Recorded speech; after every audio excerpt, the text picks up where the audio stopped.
Hello everyone. आज का जो हमारा चैप्टर है वो है मॉलिक्यूलर बेसिस ऑफ इनहेरिटेंस। इस मॉलिक्यूलर बेसिस ऑफ इनहेरिटेंस का आज हम इंट्रोडक्शन वाला पार्ट को कवर अप करेंगे। ठीक है, इसके बाद जो इम्पोर्टेंट टॉपिक होंगे उसका वीडियो लेक्चर हम बाद में अपलोड करेंगे। तो सबसे पहले बात करते हैं 1850 से लेकर के 1926 तक। अगर 1850 से लेकर के 1926 तक देखते हैं तो मेंडल ने फैक्टर को इंट्रोड्यूस किया था। ठीक है, मतलब फिजिकल बेसिस ऑफ इनहेरिटेंस, उसमें कोई भी केमिकल बेसिस नहीं था। तो कौन सा टाइम पीरियड है? 1850 से लेकर के 1926। यहाँ पे हम चैप्टर फर्स्ट को कवर अप करेंगे।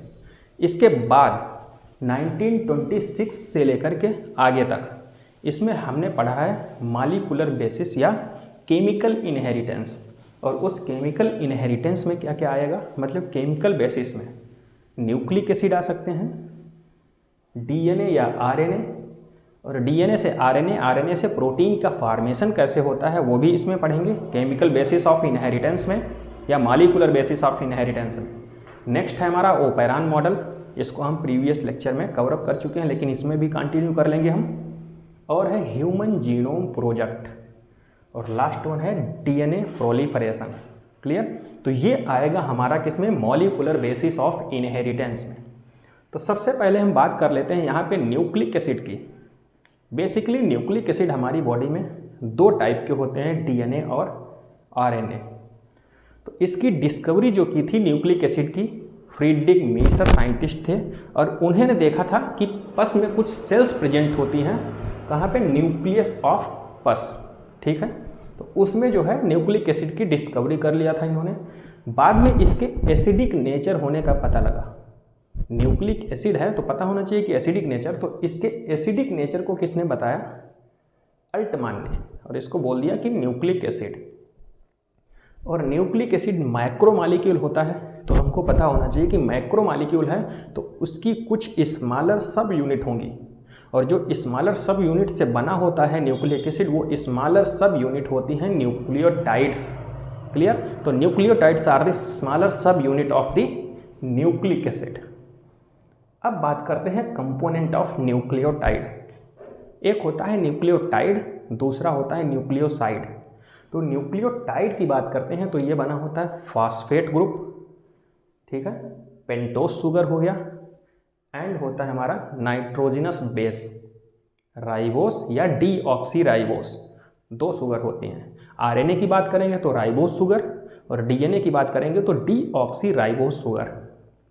तो ये इसके कंपोनेंट्स हो गए।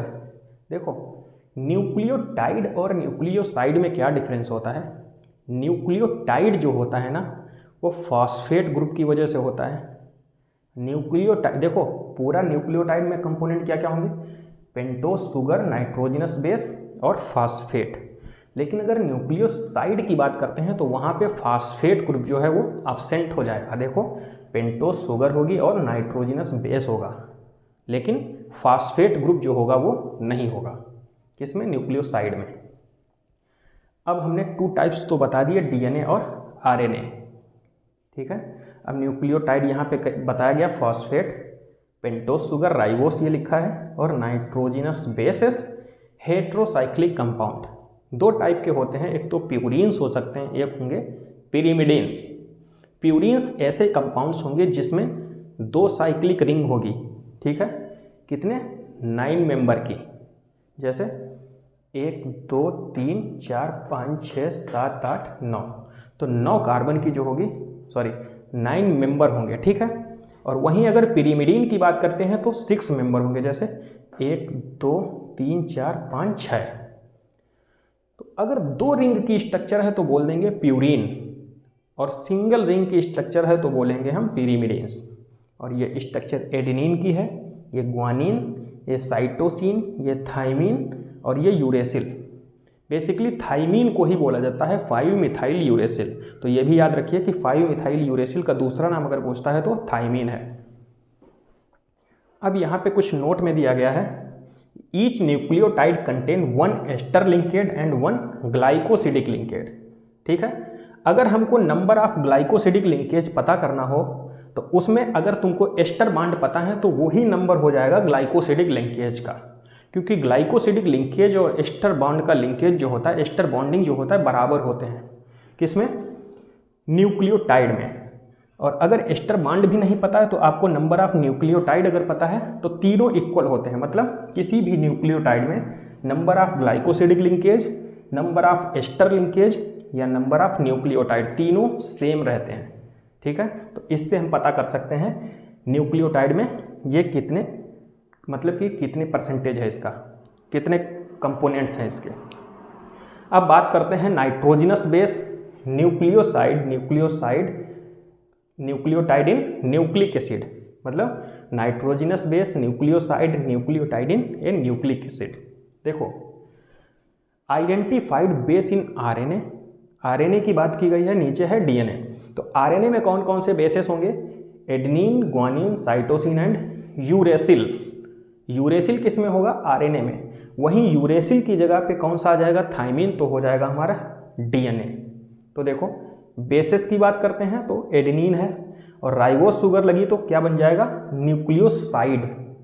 ठीक है, तो कौन सा हो जाएगा? एडिनोसिन। और एडिनोसिन पे अगर फास्फेट लग जाएगा तो क्या बन जाएगा? Acid, adenylic acid.